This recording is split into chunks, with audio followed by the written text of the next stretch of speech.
My name is Dave Hendrickson, and this is my wife, Lila Zastow. We're splitting our presentation. Our issue is vegetation management, obviously. Lila's the certified arborist, but I'm going to go first just to kind of introduce you to what we're doing and give you, some information before she gets a little more technical. We designed and built our own earth room. We've been out in this area for 35 years now. The land is 27 acres, all wooded, except for there was a right-of-way on the land when we bought the place, 5 acres with H poles going through. And now the Bay Lakes project, another ATC project up north, I don't know if anybody here has heard of it, they're under construction right now. They've just gone through and trashed another acre of our property. You can keep going to the... You saw solar panels. We put on solar panels and went off grid 2 years ago, and we've added an electric car. Inspiration from all this research we've been doing and the destruction that's happening. This is an oak grove on the back of the property. You can see the lines there. The tree with the X is gone now, and they've slashed the limbs off that tree that I'm standing next to, and it's in jeopardy because of the bad trimming they do. The excessive trimming. You keep going, Rob. Shall I just give you hand signals? Here's more examples of the way they cut the limbs off the trees on the sides of the right-of-ways.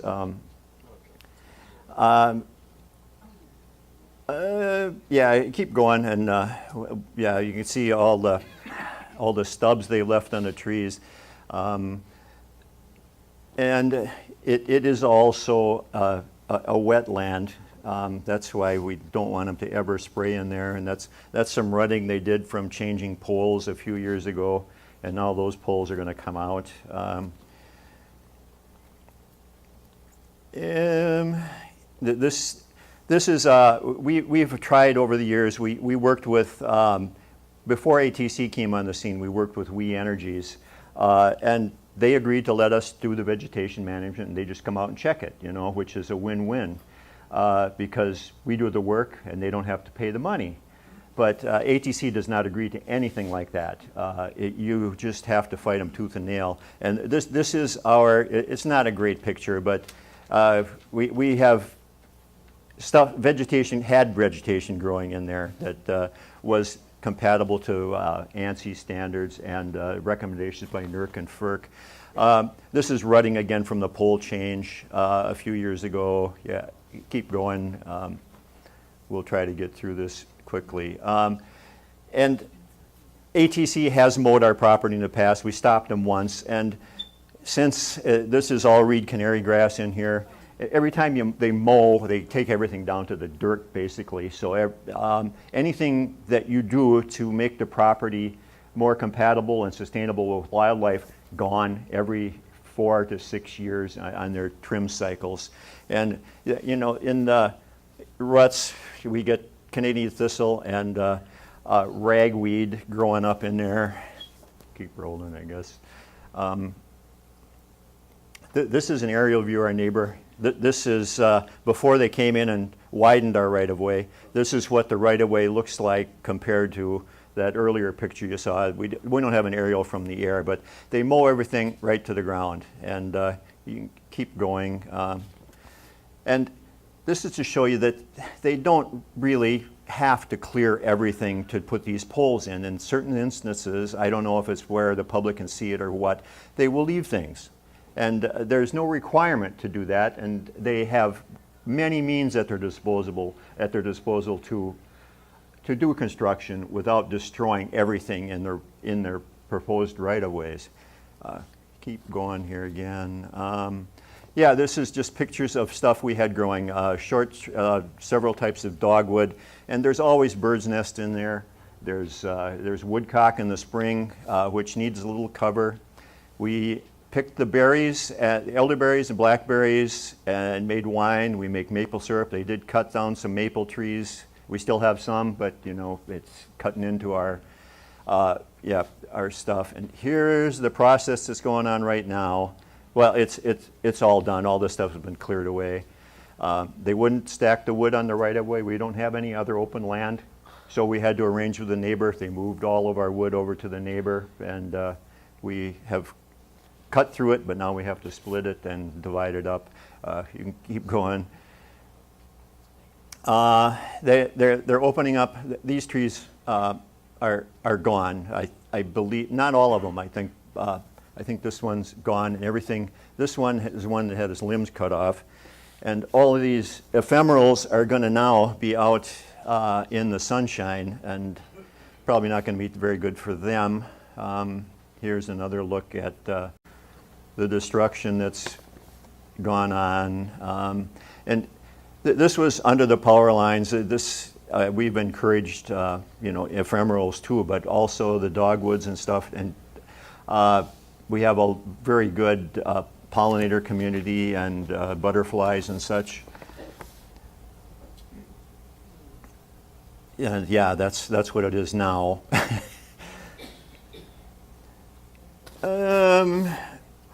Wildflowers and berries again. You get the picture. We can take more questions about this as we go. And this is what goes on under the shrubbery. You know, there's trilliums and mayaples that grow under the low-growing shrubs. And again, that's all that stuff is in jeopardy also. Ancient pine tree, well over 100 years old, gone. Go back to that one. This is another example of shrubs. This is Canadian plum, and growing on the edge, not under the wires. Lila will explain further how important that is, but it protects the edge of the woods, and it stops any trees beyond the right-of-way from heading right out into the right-of-way, which with ATC's current vegetation practices, they keep all that down, cut all the limbs off the edge trees, and anything that sprouts beyond the right-of-way is going to head 45 degrees right into the right-of-way.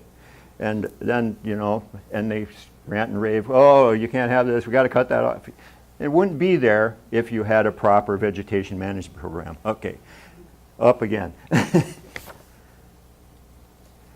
Yeah, that's trimming on the sides. They consider airspace right-of-way nowadays. And this was all elderberries out here. This is after they've mowed it off, but no elderberries for a few years again. More edge trees that had the audacity to lean into the right-of-way. Even by a degree, they lob them off. This is stuff they just chip up.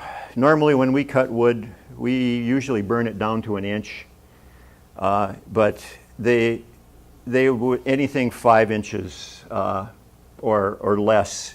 And actually they throw stuff bigger than 5 inches on their brush piles. This is their instrument of torture that they use to cut the limbs off the trees. This is a big boom. They just drive down the right-of-way and saw them off and let them fall where they may. They don't make perfect cuts by any stretch of the imagination. As you can see here, any arborist should be appalled at that kind of activity. You can see a cut here on the side of the tree, and they're not proper pruning cuts. They top trees that they consider hazard trees, and they're legally supposed to justify hazard trees off the right-of-way, but they haven't seen fit to do that in this round of construction. Yep, and here's some of the equipment. This is what they use to mow. It's I don't know what you would call it. It's kind of it's not quite a flail, but it grinds everything up basically, and you can keep going. Processor. They're supposed to wash their equipment off when they move. You move it up a little, Rob, and it didn't look very clean. This is the evening it came in. We went out and just took some pictures of it. This little story, this tree with an X, in the disposition when they come through, they tell you, they give you a tree disposition form, and they let you, they said to mark any trees you want cut in lengths for saw logs, and or longer lengths for saw logs. So we marked only one tree, which was the oldest oak they were going to cut down. And when the day they cut it, we went out there and looked, and they had, actually, they cut it into 8-foot lengths, but they'd split it into pieces because I think their processor couldn't handle it because it's too big. They gave it absolutely no consideration. We also make art. Well, yeah, you can see below that some of the art that we do. But I could not understand.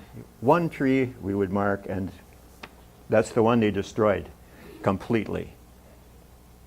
That's the huge white pine that was gone. It's, as you can see, quite large. And this is what we're left with. We've cut through that with the neighbor in the last 2 weeks now. That pile is 123 feet long, and it averages out to about 7 feet high. And with that, I'll turn it over to Lila, and she can give you a little bit better idea of what is possible with trimming. This is FERC's wire zone border zone model. It's based on 65 years of proven effective in reducing and or eliminating outages related to vegetation. Notice, there's vegetation throughout. The other one is ATC's interpretation. No vegetation, mutilated trees on the side. Okay, the next one. Okay, this is how they mutilate the trees. The loss of more than 25% down, back. Down. Okay. Loss of more than 25% of mature tree crown is so severe that few trees can defend the multiple wounds. This is probably a dead tree standing. Okay, continue on. The FERC model also notes that as one approaches the poles, the height of vegetation may also increase. This is the critical zone. Towards the poles, here are the poles. The vegetation can be higher. Okay. True wire zone border zone benefits include a reduced long-term maintenance cost, improved habitat for wildlife, biodiversity, and fire mitigation. FERC believes that this model should be used on new and existing lines. This is ATC's model, just kill everything. It took them 4.5 weeks and 5 to 10 laborers with 6 large pieces of equipment to destroy our work. Okay. Herbicides should not be used in or near wetlands, reservoirs, or private water supplies. Since the neighbor's wetland is sprayed, we do not swim or eat fish from our ponds.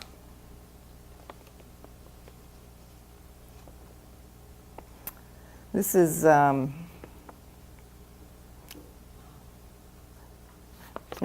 go back one. I think we missed something here.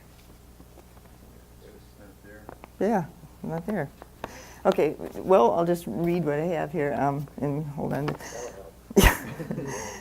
NERC states that transmission owners may in some cases own more property rights than are needed to reliably operate transmission lines, and have since 2009 been calling these inactive right-of-way. It is to be treated as if it were outside the right-of-way, something ATC does not acknowledge. We had 150 feet of right-of-way on our property. Normal rural properties with this type of line, it was a 138 kV, should be 100 feet. So there was 50 feet of extra that should not have been used. Okay, this shows sag. The line obviously going from span to span will sag in the middle and blowout on the left side, or it would be right side for you guys. NERC also set a minimum vegetation clearance distance for our 138 kilovolt line, it's 2.3 feet, and 345, it's 4.3 feet. Vegetation can never come within that area, but that leaves a lot of space below the lines to grow vegetation. Okay. This is an example of tree branches that are less than 40 feet from the lines. So they don't need to cut those limbs off 40 feet away. Okay, go to the Bay Lake.